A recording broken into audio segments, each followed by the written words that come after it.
Vegan, vegetarian, non vegetarian ಇದೆಲ್ಲದನ್ನು ನಾವು ಇವಾಗ classify ಮಾಡಿಕೊಂಡಂತಹ ವಿಷಯಗಳು.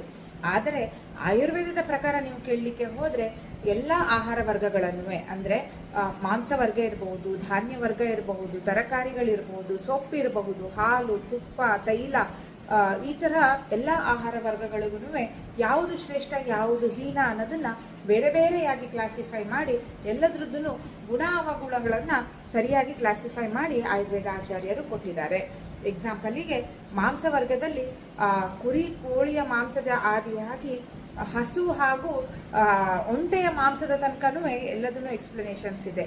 ಹಾಗೆಯೇ ಹಾಲಿನಲ್ಲಿಯೂ ಆಕಳ ಹಾಲಿನಿಂದ ಒಂದು ಕತ್ತೆಯ ಹಾಲು, ಕ್ಯಾಮಲ್ ಅಂದರೆ ಒಂಟೆಯ ಹಾಲಿನ ತನಕನೂ ಕೂಡ ಎಕ್ಸ್ಪ್ಲನೇಷನ್ಸ್ ಇದೆ. ಈ ಥರ ಬೇರೆ ಬೇರೆ ತರಕಾರಿಗಳ ಗುಣಾವಗಳನ್ನು ಆಯುರ್ವೇದದಲ್ಲಿ ಎಕ್ಸ್ಪ್ಲೇನ್ ಮಾಡಲಾಗಿದೆ. ನಮ್ಮ ವೃತ್ತಿಗೆ ಯಾವ ಸ್ವಭಾವ ಬೇಕು, ನಮ್ಮ ವೃತ್ತಿಗೆ ಯಾವ ತರಹದ ಒಂದು ಶಾರೀರಿಕವಾದಂತಹ ಒಂದು ಬಲ ಬೇಕು ಅನ್ನೋದನ್ನು ನಿರ್ಧರಿಸಿ ನಾವು ಆಹಾರಗಳನ್ನು ಚೂಸ್ ಮಾಡ್ಕೋಬಹುದಾಗಿದೆ. ಸೊ ಆಹಾರ ಅನ್ನುವಂಥದ್ದು ನಮ್ಮ ವೃತ್ತಿಯ ಮೇಲೆ ಡಿಪೆಂಡೆಂಟ್ ಆಗಿತ್ತು.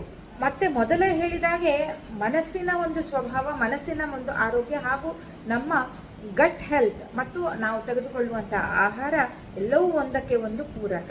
ಹಾಗಾಗಿ ನಮ್ಮ ಸ್ವಭಾವಕ್ಕೆ, ನಮ್ಮ ಒಂದು ಕೆಲಸಕ್ಕೆ, ವೃತ್ತಿಗೆ ನಾವು ಆಹಾರವನ್ನು ಹೇಗೆ ಚೂಸ್ ಮಾಡ್ಕೋಬೇಕು, ಏನನ್ನೆಲ್ಲ ಗಮನದಲ್ಲಿಟ್ಕೋಬೇಕು ಅನ್ನೋದನ್ನು ಬರೋ ವಿಡಿಯೋದಲ್ಲಿ ನೋಡ್ತಾ ಹೋಗೋಣ.